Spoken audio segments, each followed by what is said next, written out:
addressed him and said that out of your deep conviction, you know, that what drives him, what's the powerful force that drives him, then I think you can learn by seeing what he has done. So his policies, his decisions, and how he has conducted his life. So that's you can learn from that something of how his religion drives him.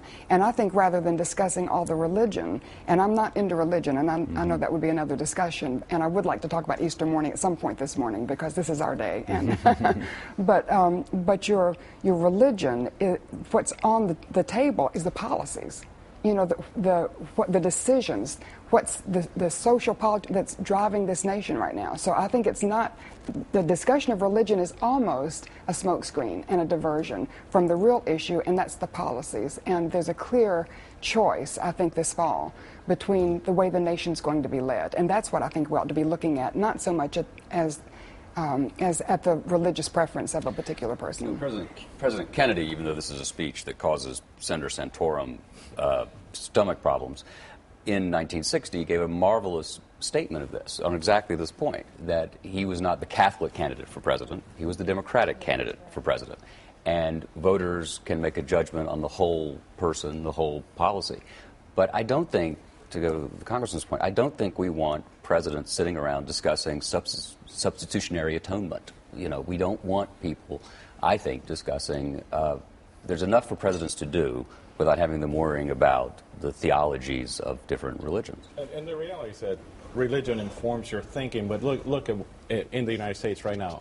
Orrin Hatch and Harry Reid are both members of the LDS faith. You can't find any two more opposite individuals. So even though it's going to inform who you are, and they're both faithful members of the church, so you can't find any two more opposite people, two people who have different philosophies and political doctrines. So I think it's important to know a little bit about Mitt Romney and his religion, but I think it's more important. Like I said before, I have not endorsed Mitt Romney. I have not decided, I'm not going to go out and endorse him. But I think he's going to be the candidate. And I do believe it's time for Republicans to get behind him, because we know he's going to be the candidate. It's time to beat Obama. But Congressman, let me ask you one more about your specific faith. I want to show you a poll done by Quinnipiac over the summer. Would you feel uncomfortable with a Mormon president? The number of Republicans, 29% say yes. Democrats, 46%. I come back to this question. That tells you the most biased people are the Democrats. Well, I mean, that poll is but let me ask you that. I mean, unlike Christianity, a lot of people say the difficulty that Mormons have is that the religion is relatively new, and therefore, for critics, can be debunked more easily or attempted to be debunked. Is there room for Governor Romney to take some of these issues on, not to get engaged in a doctrinaire discussion of the Mormon faith, but to take some of these issues on because there are questions and there is discomfort? Well, he should talk about who he is and what formed him. And I think he discussed his missionary work. I was a missionary for 2 years in South America. My oldest son, is now a missionary in South America. It's one of the most formative things that you can do in your life. It informs who you are for the rest of your life. I think he could talk about that. He could relate to the people that he has taught as a bishop. He was a bishop and a stake president in the church, which means that he actually dealt with a lot of different issues dealing with poverty and other issues. He should talk about that a little bit more.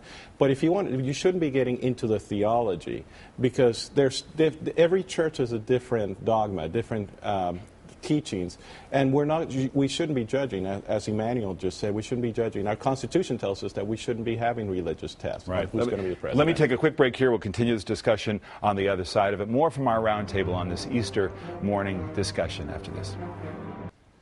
We are back with our roundtable. Back in 1957, your father, the Reverend Billy Graham, was on this program, and the question came up in the context of how to spread the word to the public, how to talk about religion. We've been talking about sort of de-emphasizing the talk of theology in our national political life, and yet here was the Reverend Billy Graham saying, hey, no, we got to broadcast this. Watch. You have been quoted as saying, I'm selling the greatest product in the world. Why shouldn't it be promoted as well as soap? Is that an accurate quote, Dr. I think it possibly is. Can you care to explain it to us? Yes, I do believe that we can use modern means of communication. The problem of the church today is indifference. in its evangelistic thrust and in its mission.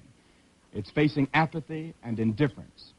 And we have the problem of communication. We have the message, but how to communicate it to the masses.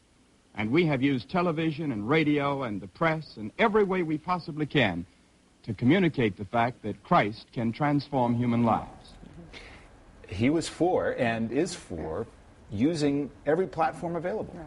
But for the church, for my daddy, who is an evangelist and televised his meetings, I don't think he was necessarily talking about the political arena when you're running for president. Mm-hmm.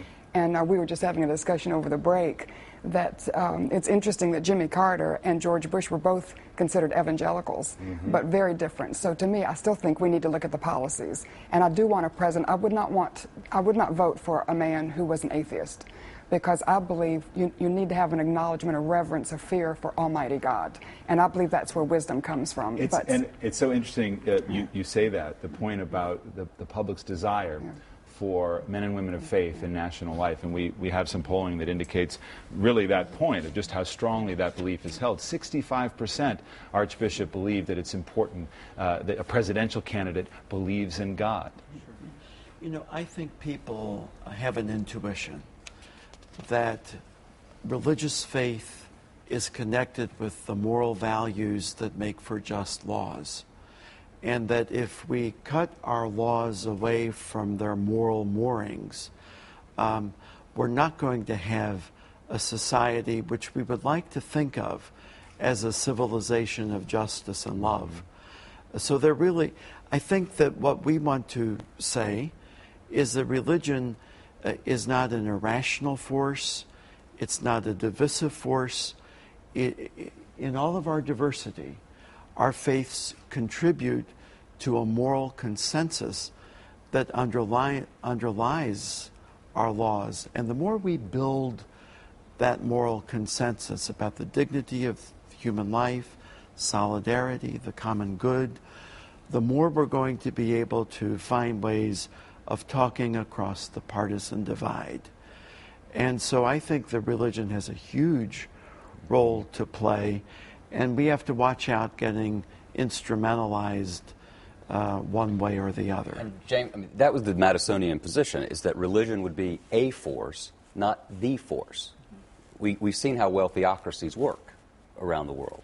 If you have a pluralistic democratic society in which religion is respected but not exalted above other forces, that's a pretty good system. And that's what we've come up with. And I think we tamper with it at our peril. Well, go ahead, Congressman. We need to be, I think, very honest. Religion, at its very essence, requires theological arrogance. Because, we have to declare, this is what I believe, and I believe that this is the way. And so what we have to understand is that this nation is united in its diversity, and therefore, even with the arrogance, we have to have respect, and that's the part that I'm concerned about right now. I don't think President Obama is. It's ludicrous that President Obama wants to have a war on religion. It makes no sense. Respect. We've got to respect our differences, and that's, I think, the one thing that should separate us as a nation from the rest of the world. Congressman Labrador, there was a moment, all of these questions about the president's faith and whether he's a Muslim, and it came up on Fox News on the Hannity program. They actually had a focus group that they were doing, and I want to show a piece of that because it was very striking to watch. I believe that Barack Obama's religious beliefs do govern his foreign policy. And what are his religious beliefs? I believe that he is a Muslim. You do? Yes. How many of you believe that here? How many believe? Wow. You believe he's a Muslim? Yes. What's striking to me about that clip is that on its face, to say he is a Muslim is thought to be a bad thing. Colin Powell was on this program saying, so what if he was? Why wouldn't that be acceptable? Is that unacceptable? And is this being used as a way, has it been used to try to delegitimize the president? You know, personally, I don't believe he's a Muslim. He has told us that he's a Christian, and I believe him. And I don't agree with that clip, but it wouldn't matter if he is. I agree with And that what we need to look at is the policies. What are the policies that the individual has? The policies that Obama has put on this nation have actually weakened our nation. That's what I'm worried about. It's not what his religion is. I think it's important for us to understand that, and that will be important for Romney as well, or whoever the nominee is. And it, like I said, it looks like it's going to be Romney. The question of political reconciliation is one that interests me as well. As a Jew on Passover, we read from Leviticus, which to me the essence of being a Jew is to remember that we were once slaves in the land of Egypt. And if you remember that, you think about the duties of liberation, but you also think about the other and how, as human beings, we're all enslaved in one form or another.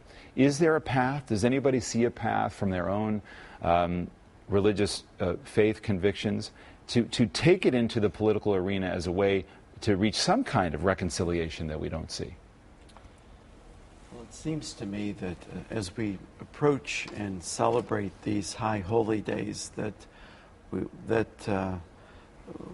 we share in common, Christians and Jews share a lot in common at this time of year.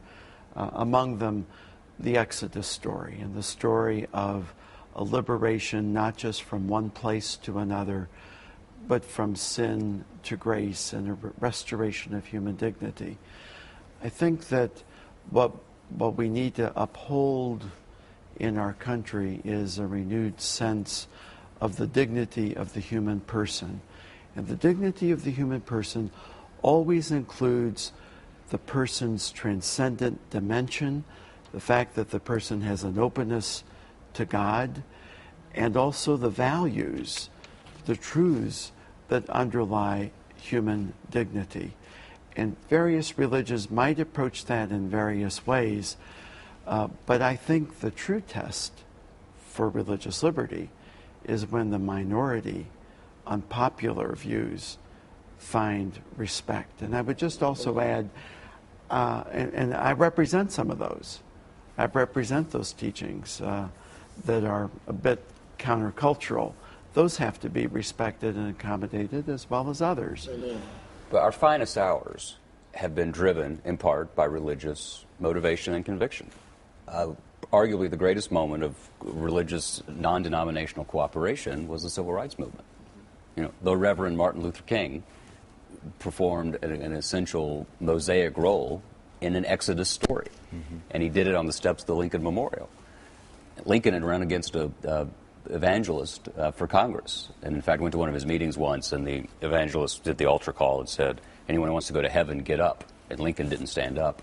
And his opponent said, "Well, Mr. Lincoln, where are you going?" He said, "Well, I'm going to Congress." Now, whether you can go to both, I don't know if that's possible. But you have, it's this wonderful thread. It's this wonderful history. And experience has taught us, to go to your question, experience has taught us that we can have fine hours of reform and reclamation without being hopelessly divided. Do you have a lesson on this Easter morning from your faith tradition that is instructive, you think, to our national leaders, to our presidential candidates? Yeah, I do, David. Thank you for asking. I was thinking when you were talking about your heritage and this being Passover, they were saved by the blood of a lamb. And on this Easter day, I just have to say that for me, I'm a sinner, and Easter means to me that I can be forgiven of my sin. When I put my faith in Jesus as God's Lamb who died in my place on that cross, then I can be forgiven of my sin. I can be reconciled to God. I can have peace with God. I can have eternal life. I know that I'm going to heaven, but also have a personal relationship with God. I'm going to leave it there. Thank you all very much. Very interesting conversation.